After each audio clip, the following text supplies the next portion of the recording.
ये कंटेंट सिर्फ जानकारी के लिए है और इसे फाइनेंशियल एडवाइस ना समझे। निवेश करने से पहले किसी सर्टिफाइड फाइनेंशियल एडवाइजर से सलाह जरूर लें। इस जानकारी के इस्तेमाल से होने वाली किसी भी नुकसान के लिए हम जिम्मेदार नहीं हैं। हेलो फ्रेंड्स, आज हम लेके आए हैं HDB financial services limited IPO का ब्रेकडाउन। जो चलिए शुरू करते हैं। एचडीबी फाइनेंशियल सर्विसेज लिमिटेड जो 2007 में इनकॉर्पोरेट हुई थी, एक मशहूर रिटेल फोकस्ड एनबीएफसी है। कंपनी अपने कस्टमर्स के लिए लेंडिंग सॉल्यूशंस का एक स्ट्रॉन्ग पोर्टफोलियो ऑफर करती है, साथ ही बीपीओ सर्विसेज और इंश्योरेंस डिस्ट्रीब्यूशन भी, जो उनकी फाइनेंशियल लीड्स के हिसाब से तैयार की गई है। एंटरप्राइज लेंडिंग 2008 में लॉन्च हुआ था, जिसमें कंपनी सिक्योर्ड और अनसिक्योर्ड लोन्स प्रोवाइड करती है एमएसएमईज और कुछ सिलेक्टेड सैलरीड प्रोफेशनल्स को एक स्ट्रॉन्ग ब्रांच लेड नेटवर्क के थ्रू। एसेट फाइनेंस सेगमेंट नए और पुराने कमर्शियल व्हीकल्स, कंस्ट्रक्शन इक्विपमेंट और ट्रैक्टर्स के लिए फाइनेंसिंग ऑफर करता है। ये सब इनकम जनरेटिंग टूल्स होते हैं कस्टमर्स के लिए। कंज्यूमर फाइनेंस के थ्रू कंपनी पर्सनल और हाउस होल्ड लोन्स देती है रिटेल बोरोवर्स को, जिसका मेन फोकस है फाइनेंशियल इंक्लूजन को बढ़ावा देना। एचडीबी फाइनेंशियल सर्विसेज अपने प्रमोटर को बिजनेस प्रोसेस आउटसोर्सिंग के जरिए सपोर्ट करता है, जिसमें शामिल है बैक ऑफिस ऑपरेशंस, कलेक्शंस और सेल्स सपोर्ट। साथ ही कंपनी अपने लेंडिंग कस्टमर्स के लिए इंश्योरेंस प्रोडक्ट्स भी डिस्ट्रीब्यूट करती है। एचडीबी का omni channel phygital model physical और डिजिटल दोनों वर्ल्ड्स को स्मार्टली ब्लेंड करता है। कंपनी के पास है 1771 ब्रांचेस, जो 1170 टाउन्स और 31 स्टेट्स और यूनियन टेरिटरीज में फैला हुआ है। और खास बात यह है कि 80% से ज्यादा ब्रांचेस मेट्रो सिटीज के बाहर है, जिससे डीप इंडिया तक रीच बनती है। साथ ही इन हाउस टेलीकॉलिंग टीम्स और स्ट्रॉन्ग चैनल पार्टनर्स भी इस डिस्ट्रीब्यूशन नेटवर्क का हिस्सा है। फाइनेंशियल ईयर 2025 में एचडीबी फाइनेंशियल सर्विसेज के total assets 1,08,663 crore and 29 lakh तक पहुंच गए, जो FY23 के 70,050 करोड़ एंड 39 लाख रुपए के मुकाबले काफी ग्रोथ दिखाता है। FY25 में revenue 16,300 crore and 28 lakh rupees रहा और profit after tax 2,175 crore and 92 lakh rupees record हुआ। EBITDA भी इम्प्रेसिव रहा at 9,512 crore and 37 lakh rupees.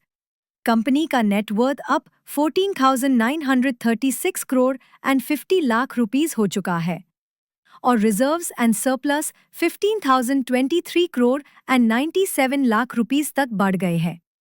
Borrowings FY23 में 54,865 करोड़ एंड 31 लाख रुपीस थे, जो FY25 तक 87,397 करोड़ एंड 77 लाख रुपीस तक पहुंच गए। ग्रोथ के लिए कैपिटल रेज करना जरूरी भी था। एचडीबी फाइनेंशियल सर्विसेज का आईपीओ आ रहा है 12,500 करोड़ रुपीस के साइज के साथ।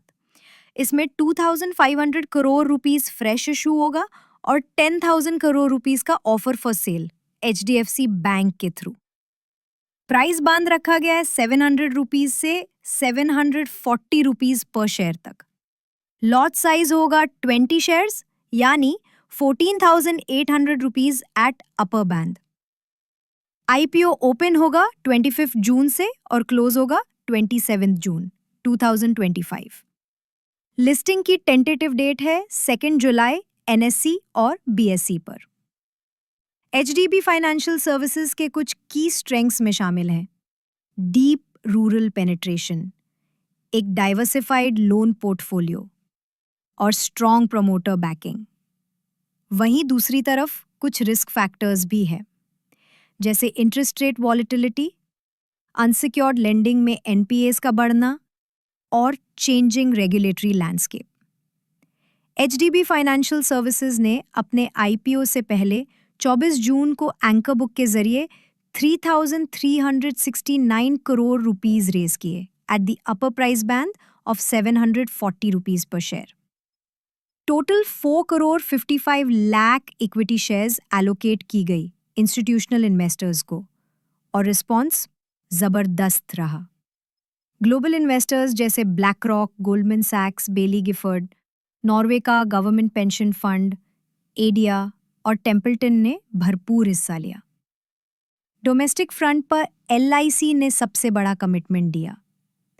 एंकर बुक का लगभग 6.5% यानी 220 करोड़ रुपीस और 22 mutual funds including ICICI prudential, SBI, Kotak, axis और आदित्य बिरला सन लाइफ ने भी 65 स्कीम्स के थ्रू इन्वेस्ट किया। ये स्ट्रॉन्ग एंकर पार्टिसिपेशन क्लियरली दिखाता है हाई कॉन्फिडेंस इन एचडीबी की ग्रोथ स्टोरी और एचडीएफसी बैंक के सपोर्ट पर।